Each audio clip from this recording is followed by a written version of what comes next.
Hello, and welcome back to another Masterworks Week with the Florida Orchestra. I am Ed Parsons, General Manager of the Florida Orchestra, and it's a pleasure to have with us our Concertmaster Jeffrey Multer. Welcome, Jeff. Thanks for having us. We're excited to be playing for you guys today. So, Jeff, this week is a little unusual in that we won't have a conductor on a podium. You will be leading the ensemble of just the strings this week. And how is that for you to play these kind of concerts as the leader instead of having a conductor?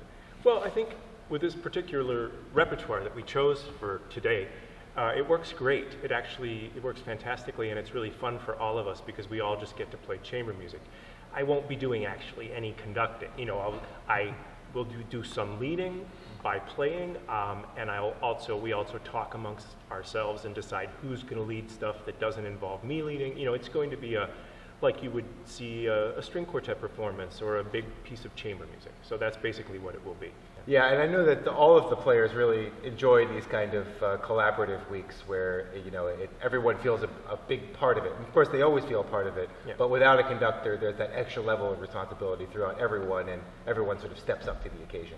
Right, it's fun for us to do this. It's good for us as well as an ensemble because it builds our awareness. We have to do it completely by ourselves. We have to keep track of everything. Conductors are incredibly useful for keeping us all together, and the reason they exist is just because ensembles got so big that when there's 70 feet between the last violin and the last double bass, how can they possibly communicate? It's just too difficult. And so, but I think what's great about a week like this for us is that it really gets us to open our ears and really focus on how we play together, and then that makes when the conductor comes back so much happier. Absolutely. Well, the first piece we have is by Osvaldo Golijov, and it's called Last Round, and we're going to do the original version of this piece for 9 strings. Now, Golijov was an Argentinian composer, is an Argentinian composer, I should say, and this piece was written in 1996, and it was inspired by the most famous of Argentinian composers, Astor Piazzolla, who had died 4 years earlier. The title is borrowed from a short story on boxing by Julia Cortázar.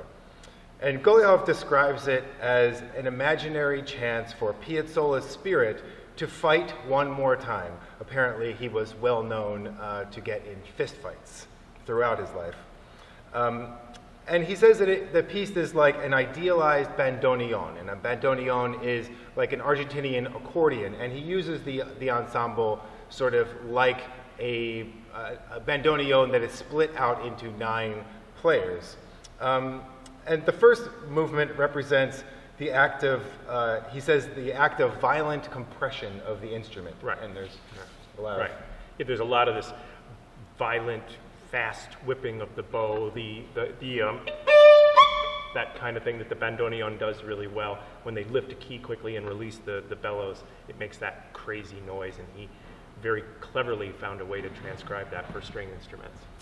Yeah, and the second movement he describes as a seemingly endless sigh, but is actually a fantasy over the refrain of the song My Beloved Buenos Aires, composed by Carlos Gardel. Right, and one of the most famous composers of that style from the previous generation. And the 2 movements are just so magnificently conceived. As Ed just mentioned, the first movement, violent, boxing, fighting, trying to fight one more day. The quartets are literally battling against each other antiphonally. There's 2 quartets on either side of the stage. And unlike other rituals, quartets fight to the death. So this movement just really ends in a complete killing of each other. And then the second movement is really where the Requiem to Piazzolla comes in. And it's just so heartfelt and beautiful. And the way that he sets that famous tune that you just mentioned in that sort of perfect Argentinian border between nostalgia, pride, and sentiment. It's just beautiful. It's never cheesy, but so heartfelt. It really packs quite a wallop emotionally. And not only is it a fight, it's also a dance, because Correct. It is based around the tango. And it's as if, the 9 strings are 2 string quartets plus a bass in the back that joins the 2. And it's as if these 2 quartets are dancing together. And Golijov writes, the bows fly in air as inverted legs in a crisscross choreography, always attracting and repelling each other, always in danger of clashing, always avoiding it with the immutability that can only be acquired by transforming hot passion into pure pattern. Yeah, it's exactly right. He really latched on to, I mean, obviously it's his music, it's his life, it's his country, and Golijov, of course, is an incredible composer in his ability to borrow from all different types of styles. But this one, he just went back to his roots and took his greatest mentor and just wrote a piece, as a requiem for him. So it has an incredible connection. It really is great. Well, our next piece is by Antonio Vivaldi, and it's his Concerto for 4 violins in B minor. And Jeff will not only be serving as leader, but also soloist on this, along with our associate concertmaster, Nancy Chang, acting assistant concertmaster, Vivek Jayaraman, and principal second, Sarah Shellman. Vivaldi himself was a very fine violinist and clearly loved the instrument, given that he wrote nearly 500 concertos for it. When he was just 25 years old in 1703, he became the violin teacher at an orphanage for girls in Venice, and he would spend his entire career, nearly 30 years there, and it was for his students that he wrote the majority of these concerti. Even though he wrote hundreds of violin concertos, he only wrote 4 with 4 soloists, and these 4 are part of a collection of 12 concertos he called L'Estro Armonico, or the Harmonic Inspiration. And the one we will play this weekend is number 10 from that set, the most famous in B minor. Correct. It's a magnificent piece, beautifully conceived, and as the title, Harmonic Invention, it almost sounds a little pretentious to call your works, oh, listen to my harmonic inventions, but it really is so brilliant what he does. The way that he puts pieces together, tiny little pieces together and forms structures out of them is just really, his music is so incredibly popular 300 plus years later for a reason. Yeah, and it's a very interesting concerto in that, it's not like, well, the first soloist plays all the stuff, and then the 4th soloist just plays a little bit along. It really does, it's an equal opportunity concerto for 4 violins. Right, everybody gets a little something to do. That's what it really is. It's basically, again, another piece of chamber music with slight concertant people. So I'll do a little something. Vivek starts off, then Sarah, then Nancy, then me. We each get a little turn on the high wire, and then also our cellist has moments and the harpsichord. So it's really very interactive. It's not a brilliant solo type concerto where just somebody sits there and plays for 5 minutes uninterrupted. Yeah. And of the hundreds of violin concertos Vivaldi wrote, this is one of the most famous. And another famous composer, J.S. Bach, loved this concerto, and he loved it so much that he made an adaptation for it. And it was very unusual in that he took the 4 solo violins and made it 4 solo harpsichords, which is quite a sight to behold if you ever get a chance to see it. This is the way that I came to know this piece, actually. When I was a little boy, my dad was a piano professor, and he had an early keyboard festival. So he was into not necessarily Baroque music, but early keyboards, like Beethoven's piano or whoever's piano. But of course, that involved Baroque music as well. And at his festival one year, they did the Bach Concerto for 4 harpsichords in A minor. And I, of course, listened to him practicing it, and they rehearsed it, and I thought it was the coolest thing to have 4 giant harpsichords on the stage. And that's the way I came to know this piece. I think it's, what's the number, 1065? That he actually transcribed it and gave it a catalog number. And then some years later, somebody said, oh, you're going to play Vivaldi 4 violin concerto. I was like, oh, I haven't played that. What's that like? And I was like, oh, this. I didn't even realize. 4 harpsichord concerto. But I think it's quite a testament to Vivaldi's genius that the greatest genius of the Baroque era decided to transcribe his piece and was so smitten by it. Well, it wasn't the only one. No, he loved Vivaldi. He loved Vivaldi. Right. And part of that comes from, I think, the fact that this is the first set of pieces Vivaldi published outside of Italy, so the music got wider distribution and people heard about it, and it started to really cement his reputation. But Bach, to follow up on that, these were written, before, when Bach was still in his first job as concertmaster and Kapellmeister in Dresden, right? And before the Brandenburg concertos were written. And I maintain there is a direct quote in the 4th Brandenburg concerto of this concerto, in the finale. It's the same exact harmonic progression, it's the violin playing, it's the string crossings. I mean, it's like literally lifting, Right. I mean, he's borrowing. Right, from himself. And those composers like Bach, like Vivaldi, who wrote thousands of pieces of music, you're going to borrow from yourself. But I maintain he transcribed this Vivaldi piece, and then Bach wrote the Fourth Brandenburg Concerto and stole from it, probably unwittingly. Right. You know, in the same way that Golijov unwittingly stole somebody's stuff and got into all kinds of trouble and stopped writing. He had a breakdown and stopped composing for 10 years, and now he's back. I don't know if you saw the New York Times article, but that's recent history. Yeah. Sure. Yeah. Well, the next piece we have is George Walker's Lyric for Strings. George Walker became known as the dean of African American composers, and he was also a very fine concert pianist. And he had a long string of firsts. He was the first African American to graduate from the Curtis Institute of Music, the first to give a recital at New York Towns Hall, the first to perform with the Philadelphia Orchestra as a pianist in Rachmaninoff's Third Piano Concerto. He was the first to sign with a major artist management agency, the first to obtain a doctorate from the Eastman School of Music, first professor, African-American professor hired at Smith College in any department, and was the first to be awarded the Pulitzer Prize for Music in 1996. But even this grand career, this piece of music, which is one of his most popular, he wrote when he was only 24 years old. And the structure of it is reminiscent of another famous slow, sort of sad piece for strings, Barber's Adagio for strings. And of course, Samuel Barber was also a fellow graduate of the Curtis Institute of Music. George Walker studied with Barber, and like Barber's piece, this was originally part of a string quartet, his first string quartet. And it was dedicated to his grandmother, who had recently died. Yeah, it's a very touching and beautiful, heartfelt, simple requiem type piece. And of course, when you first start looking at it, you do see, of course, the similarities between this and the Barber Adagio. Obviously, he studied with him. Both string quartet composers. They wrote this as a slow movement from a string quartet. It broke out of the string quartet to become the most famous hit.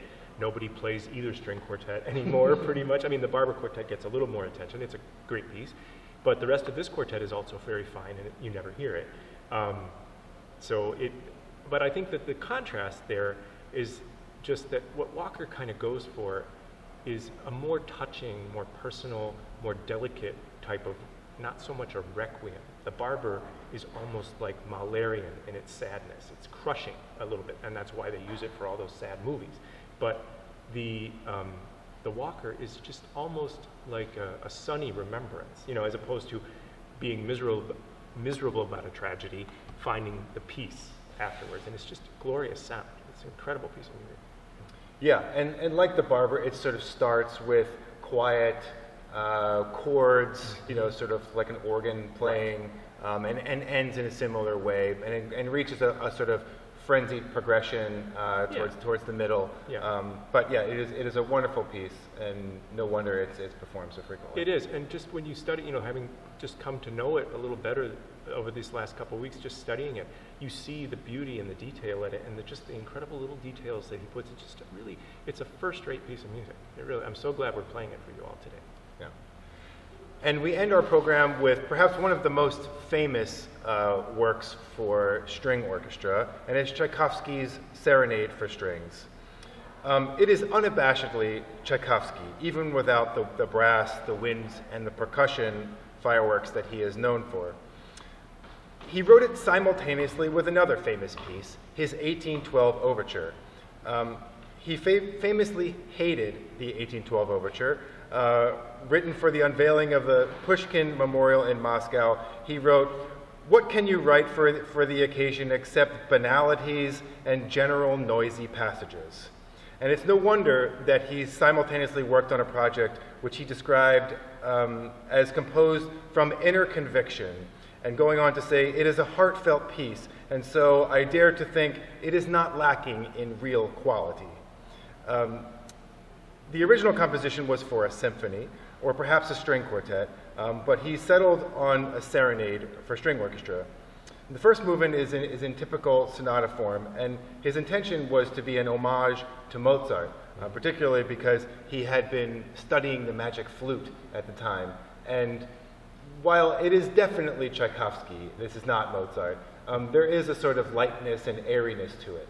Absolutely. I mean, in the greatness, even in the most bombastic Tchaikovsky, if you look at it carefully, there's always Mozart, because he was just so smitten by his work. And the care that Tchaikovsky takes to write even the most crazy fast passages even in the 1812 overture, when you look down at the harmony and see that on every chord, he chooses a slightly different, he could just go 1-5, 1-5-1, make it just totally loud and exciting. People would love it. They'd clap. Right. But he's such a careful guy, and we think of him as a big, bombastic composer who writes lots of cymbal crashes and beautiful tunes. And yes, he does that. But it's always Mozart, even in the most bombastic, but certainly in this piece, like you were saying, it's an homage to Mozart, in the way several other pieces that he wrote were as well. This piece is so carefully crafted. I mean, it's just unbelievable, the relationships between the movements and the tempos and just what he does. And the more you study it, you're like, oh my goodness. You realize it's a great piece because we all know it and we love it.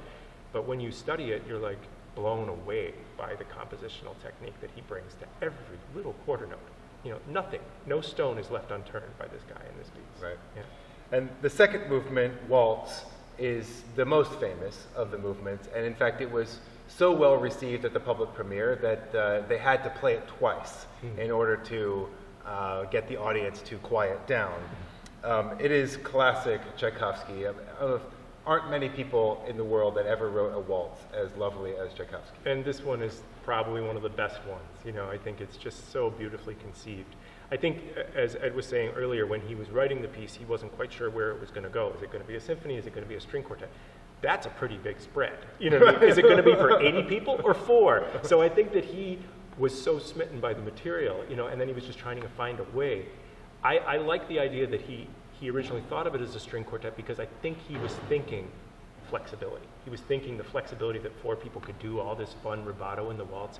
And so that's what we're going to try to bring to you today, is a very flexible version of this, which sometimes is hard to bring about when you have so many string players all trying to just stay together. Yeah. Right. Yeah. And the third movement is called Elegy, and it's deeply expressive. Beautiful, yeah, incredible. The way you come out of the waltz, and then kind of in a geeky way, exactly the same tempo he writes for the 2 movements, so that you start the elegy exactly a third slower than what you just came out of, in this beautiful introduction to the elegy, almost like a psalm. It's almost like a plain song or Gregorian chant. There's a sense of that Russian Orthodox church music sound, and then after 4 phrases, the beautiful tune comes, and then it's just the best thing he ever wrote. Right. It's just incredible. Yeah. And of course, Tchaikovsky was no Russian nationalist, but he did dabble in that kind of folk song things that the Russian nationalists were into. And the finale uses 2 Russian folk songs, one for the introduction and one for the principal theme. And they are very different type themes. One is very slow, one is very highly energetic. But in a genius move, at the very end, he combines the 2 together, showing that these 2 distantly related tunes are, in fact, pretty similar. They are indeed. It's again, the way that he sets the introduction of the finale is, again, that still sort of very Russian Orthodox church music sound, very simple, open. Yeah, and then the fast tune is fast and lively, but then you realize, it's almost exactly the same tune.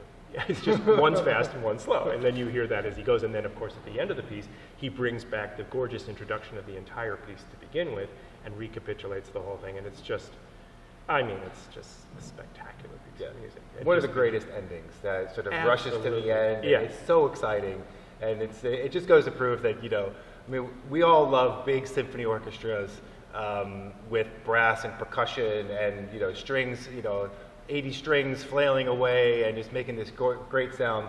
But a string chamber orchestra can make just as much feeling Absolutely. As a big giant orchestra.